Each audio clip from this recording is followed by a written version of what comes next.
Humusul este un aperitiv popular în toată lumea. Acesta se prepară din năut, tahină, adică pastă de susan, zeamă de lămâie, usturoi, ulei de măsline și boia preserată deasupra.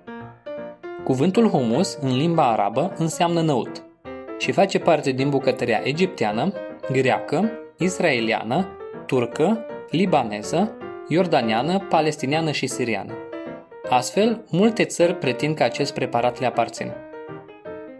Documentele istorice arată la Cairo în secolul al XIII-lea o mâncare foarte asemănătoare cu humusul pe care îl consumăm astăzi.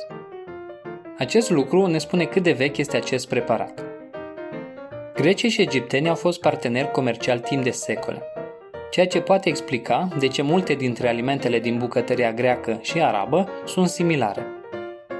Libanul a intrat în competiție cu Israelul pentru a intra în Guinness Book, astfel că libanezii dețin recordul din 2010 cu 10.452 de kilograme de humus, reprezentând numărul de kilometri pătrați ai Libanului. Humusul a suferit multe schimbări de-a lungul timpului, astfel că multe țări și-au făcut propriile combinații. De exemplu, în Marsilia se folosește adaos de busuioc. Marocanii obișnuiesc să adauge chimen. Asiaticii, cum le stă în obicei, dau culoare cu pudră de curry, iar grecii folosesc uneori iaurtul lor grecesc.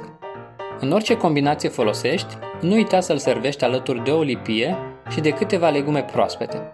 Iar dacă adaugi și câteva semințe mixte sau semințe de pin deasupra, preparatul tău va fi complet.